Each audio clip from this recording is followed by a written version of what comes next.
పగ తీర్చుకుంటే ఆ వాక్యంలో రోమపత్రిక ఉంది, పగ తీర్చుకుంటే మీ పని కాదు, అది నా పని. మనం ఎవరికి అప్పగించాలి మరి? దేవుడు.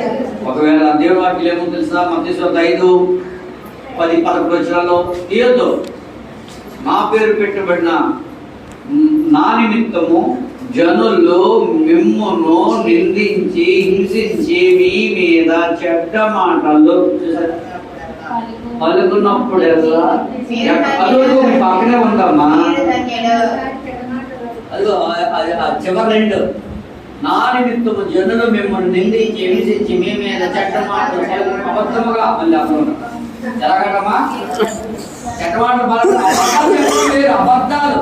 కొంతమంది అబద్ధాలు చెప్తుంటారు, చెడ్డ మాటలు చెప్తుంటారు. అప్పగించడమే దేవునికి.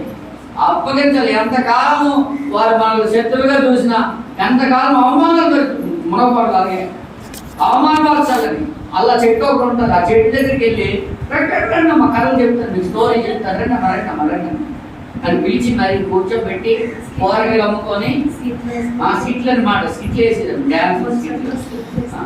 అప్పుడప్పుడు వింటుంటాం అలాంటి మంది. అలాంటి వాళ్ళు ఎవరికి అప్పగించేలా? దేవునికే.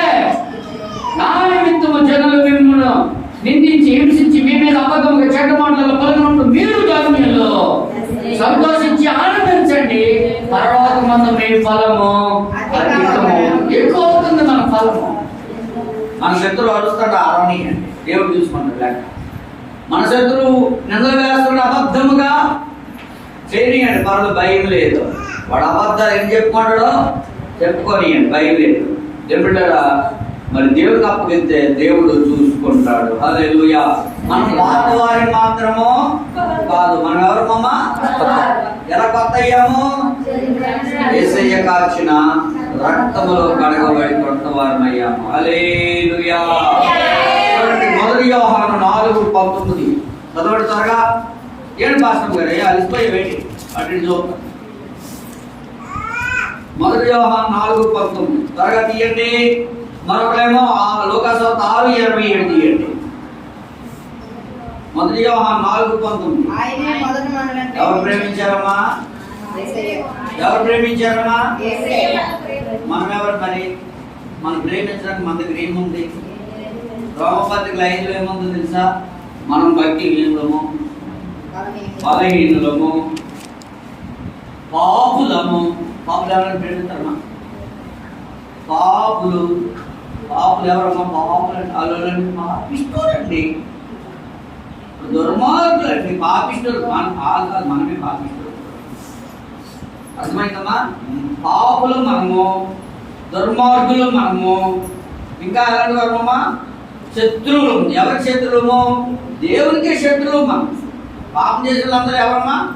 దేవునికి శత్రువుమే, బలహీనులు, చచ్చిపోయిన వారు మనం. అయినా యేసయ్య ఏం చేశాడు? మనల్ని ప్రేమించాడా లేదా? అక్కడ రాయబడుతుంది, ఆయనే మొదట మనలను ప్రేమించాడు. మీరు ఎవరైనా మొదట ప్రేమించారా? దేవుడు ప్రేమించాడా? మన నీవు కానీ నేను కానీ దేవుని ముందు మనం ప్రేమించలేదు. ఆయన మనల్ని ప్రేమించాడు, రక్షించుకుంటాడు. ఆయనే మొదట మనల్ని ప్రేమించాడు. లోక 6:27 చదవండి. లోకాసువార్త 6:27. అందుకే ఏం చేయాలి మరి? మనము ఆయన మనకు మొదట ప్రేమించాడు, శత్రువుమైన దుర్మార్గమైన. మరి మనం ఏం చేయాలి? లోక 6:27 చదవాలి. ఎవరిని ప్రేమించాలి? మరి నిశ్చయముగా మీతో నేను చెప్పింది మనక అది ఎవరు ప్రేమించాలమ్మా? యేసయ్యకు శత్రువులు మనము. మనల్ని ఆయన ప్రేమించాడు మొదట. మనకు మనం కూడా ఏం చేయాలమ్మా? మన శత్రువులు మనం ప్రేమించాలి, వారిని ద్వేషించవద్దు. హల్లెలూయా. ఏం బిడ్డరా, మానవాళ్ళందరినీ ఏం బిడ్డరా మరి మన వాళ్ళని మనం ప్రేమించుకుంటాం. తెలుసా? మా వాళ్ళంటే చాలా ఇష్టమండి మాకు. మొత్తం మా బంధువులందరూ ఇష్టమేనండి మాకు. బయటండి ఎవరండి? మా ఇంట్లో వాళ్ళందరూ మాకు ఇష్టమేనండి. ఎవరు ఇష్టపడదమ్మా? కొంతమందికి ఎలా ఉంటుంది తెలుసా? బయట వాళ్ళందరూ ఇష్టపడదు, ఇంట్లో వాళ్ళు ఇష్టపడదు.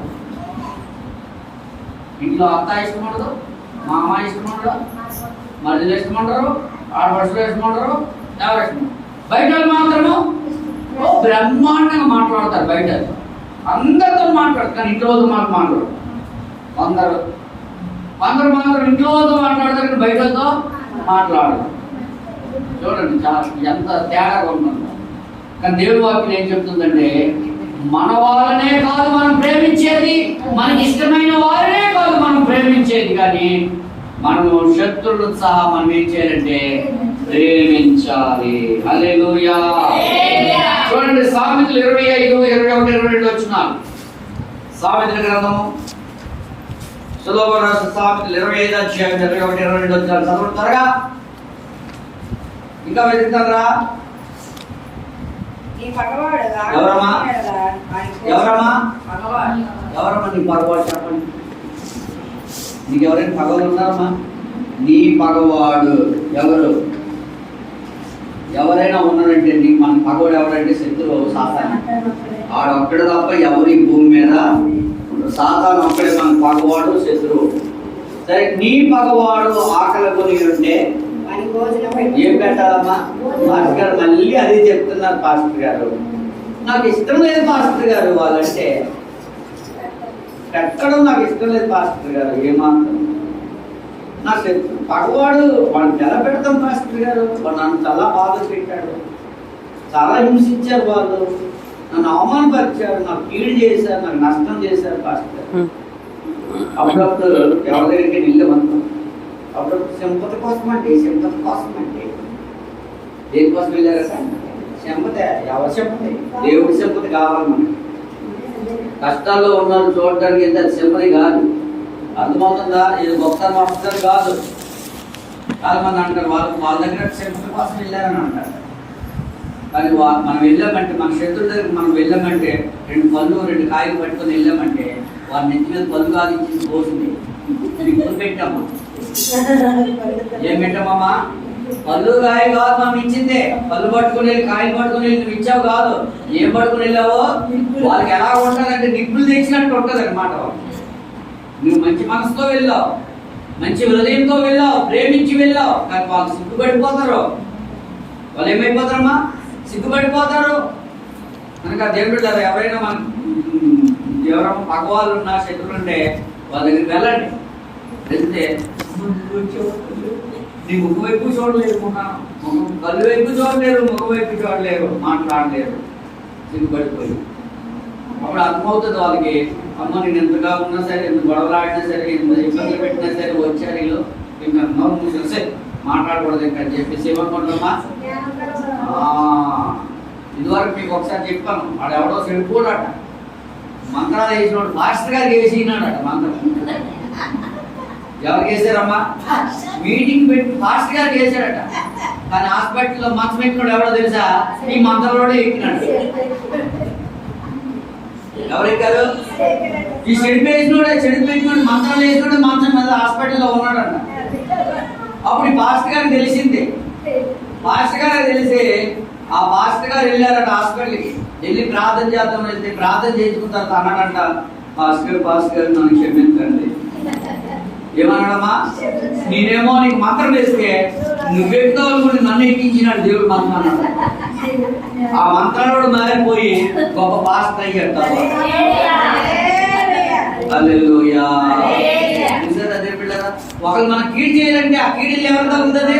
వాళ్ళకి తప్పమంది అవుతుంది. వాడు మంత్రం లేకపోతే ఆ మంత్రం మళ్ళీ వాడికే విరిగిపోతుంది. కానీ భయపడకండి. ఎప్పుడున్నో మంత్రాలకి, మాయలకి, చెడిపోతే భయపడకండి. ఎలా ఉండాలమ్మా? ధైర్యంగా ఉండండి. ఎలా ఉండాలా? వాడు చెడిపోతే మనం ముందు నుండి పోయినా మనకేం భయం లేదు. ఎందుకు తెలుసా? నీ చుట్టూ వేసే రక్తం పెంచి వేశాడు.